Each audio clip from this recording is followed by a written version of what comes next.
So today we've been working on the steering wheel adapter to adapt the Chrysler Center horn button to the General Motors wheel, and we have had it screwed to the hard rimmed wheel where we could do some welding on it and everything be where it needs to be when we weld it. So it's all welded up. Now we are taking the General Motors horn mechanism apart so we can use it in the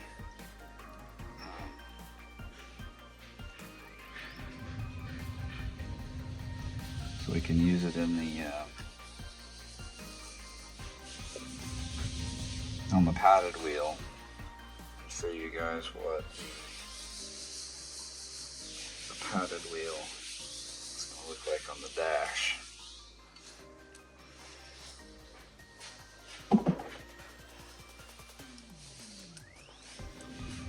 This right here is an isolator that keeps the spring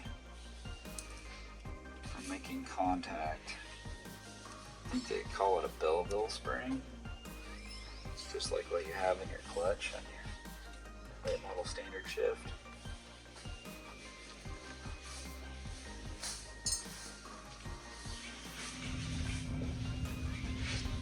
Diaphragm style.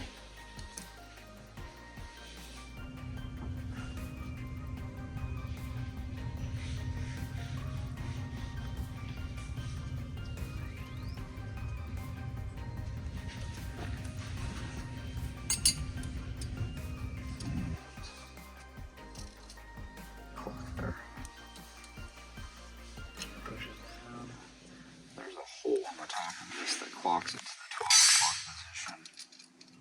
To make sure that it's right. Before I do that, I gotta put this on the other one.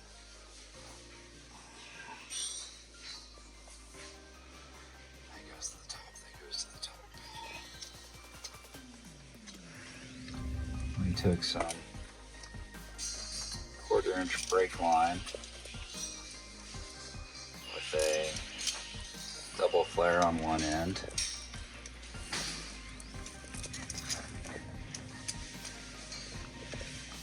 We use the double flare to recess the oval-headed screw.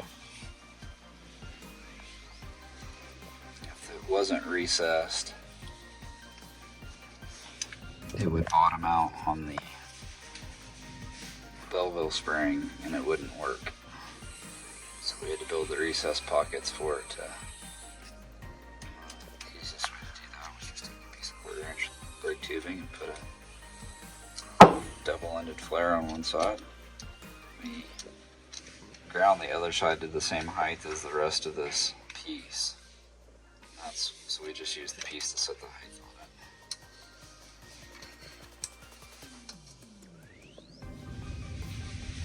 So we will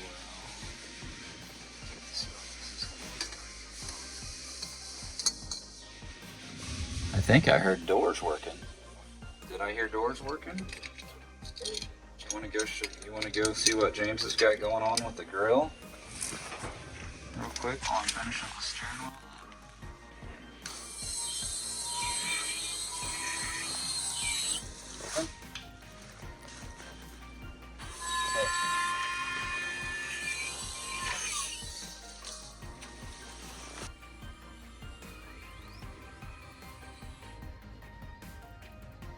One didn't come out very well.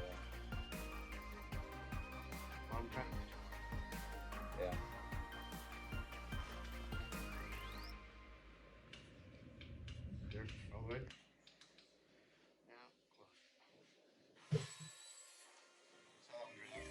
Yeah.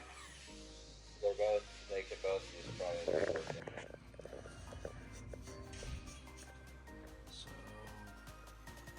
on there, I'm gonna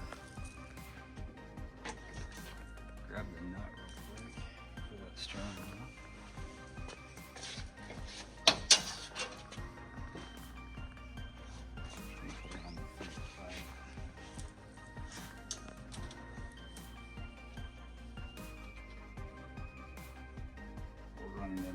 still have to make a piece.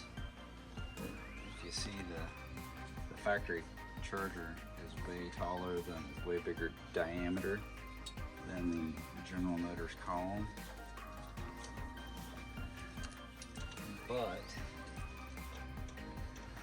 and by the way, we got the center for a 70, not a 68 or 9, but a 70. 71, I think the 70 is, I believe, is a little bit bigger around. The book calls it a 68 through 70, but there's this other filler ring that goes back in here. I need to tighten that down and figure out the spacing and see. I think when I actually tighten that down in there, it'd be a nice, pretty gap for the back side. And we'll have to knock these tabs off there and re-drill it for the holes for the retaining ring.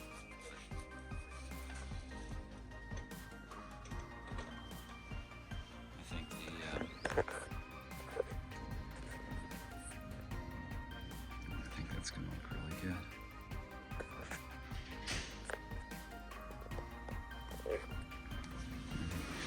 This is a foam wheel.